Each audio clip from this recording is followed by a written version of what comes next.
This is history. But why did history happen? It was incentive. The demand in Europe was impossibly high, and the supply was only here. The World Economics Times short story on how economics explains the world। प्रिया अपने विश्वविद्यालय की छुट्टियों में पश्चिमी घाट में अपने पैतृक गांव आई हुई थी। उसने अपने दादाजी को उनके छोटे से ढलान वाले कॉफ़ी एस्टेट के किनारे खड़े पाया। वे पौधों को नहीं बल्कि उनकी संपत्ति की सीमा से लगे घने जंगल को देख रहे थे। यह सब कितना उलझा हुआ है, प्रिया ने उनके पास पहुंचते हुए कहा।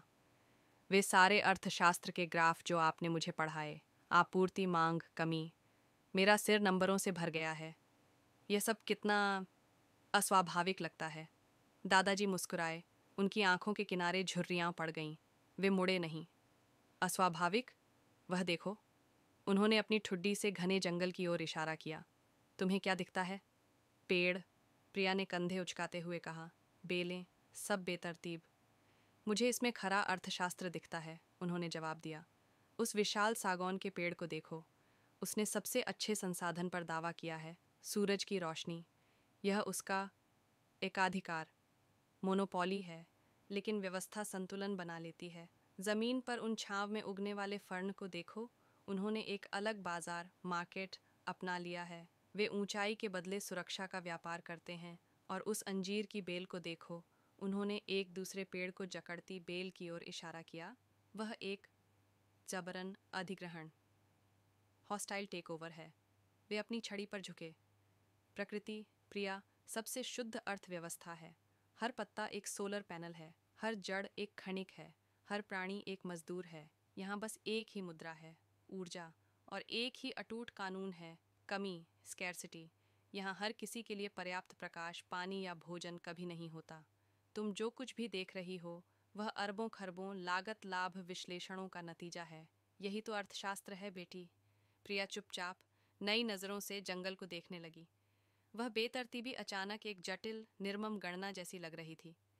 उस दोपहर बाद वे संपत्ति के उस किनारे तक गए जहां कुछ प्राचीन काई लगे पत्थर जमीन से बाहर झांक रहे थे। यह, दादाजी ने एक पत्थर को थपथपाते हुए कहा, पुराने व्यापार मार्ग का हिस्सा था, अंग्रेज़ों से बहुत पहले, मुगलों से भी पहले। किस लिए? प्रिया ने पूछा। इसके लिए। उन्होंने एक पेड़ पर जंगली रूप से उग रही बेल से काली मिर्च के कुछ दाने तोड़े। काली मिर्च, करुआ, तुम्हारे लिए यह रसम के लिए एक मसाला है। एक रोमन सीनेटर के लिए यह काला सोना था। वेनिस के एक व्यापारी के लिए यह उसकी सेवानिवृत्ति की योजना थी। उन्होंने उन छोटे सख्त दानों को अपनी हथेली में घुमाया। यह इतिहास, न्या हिस्ट्री है, लेकिन इतिहास क्यों हुआ?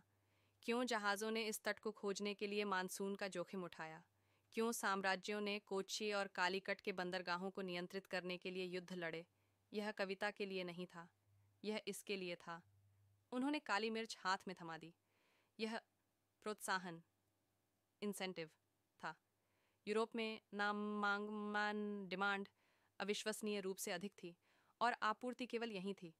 इस लाभ की इच्छा, इस असंतुलन ने ही दुनिया को एक साथ खींचा। इसी ने वास्को डी गामा को यहाँ खींचा। यही कारण है कि तुम आज अंग्रेजी बोलती हो। इतिहास केवल राजाओं की कहानी नहीं है, ये उन चीज़ों की कहानी है जो वे राजा चाहते थे, और जो वे चाहते थे वह लगभग हमेशा आर्थिक ही था। उस शाम दादाजी अपनी पुरानी लकड़ी की मेज़ पर बैठे एक बही खाते में कुछ लिख रहे थे। प्रिया ने देखा कि वे 2 कॉलम के आंकड़ों को देखकर माथे पर बल डाले हुए थे। अब कौन सी गणना चल रही है दादाजी? सबसे कठिन वाली, उन्होंने आह भरी। यह चुनावियम चॉइस है। इस साल बारिश कम हुई। मेरे पास कॉफ़ी या इलायची को ठीक से सींचने के लिए ही पर्याप्त पानी है, दोनों के लिए नहीं। अगर मैं कॉफ़ी को पानी देता हूँ तो इलायची की फसल खराब होगी। अगर मैं इलायची को पानी देता हूँ तो कॉफ़ी के दाने कमज़ोर होंगे। तो आप क्या करेंगे? मैं तय कर रहा हूँ, उन्होंने अपनी पेंसिल थपथपाते हुए कहा। यही एक सबक है जो तुम्हें समझना चाहिए। अर्थशास्त्र पैसे के बारे में नहीं है, यह इनमोन चुनाव वन के बारे में है। क्योंकि तुम सब कुछ नहीं पा सकती, इसलिए तुम्हें चुनना होगा। और हर चुनाव की एक कीमत होती है। कॉफ़ी को पानी देने की कीमत वह इलायची है जिसे मैं खो दूंगा। अर्थशास्त्री इसे अवसर लागताकल अपॉर्चुनिटी कॉस्ट कहते हैं।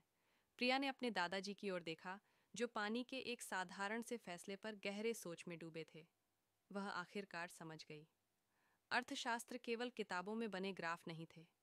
यह सूरज की रोशनी के लिए लड़ते जंगल का तर्क था। यह मसालों के लिए जहाज़ों को चलाने वाला इतिहास का इंजन था। यह उसके दादाजी का कठिन चुनाव था, जो एक फसल को दूसरी के बदले तौल रहे थे। यह उलझा हुआ बिल्कुल नहीं था। यह दुनिया का छिपा हुआ व्याकरण था, जो समझा रहा था कि चीज़ें वैसी क्यों थीं जैसी वे थीं।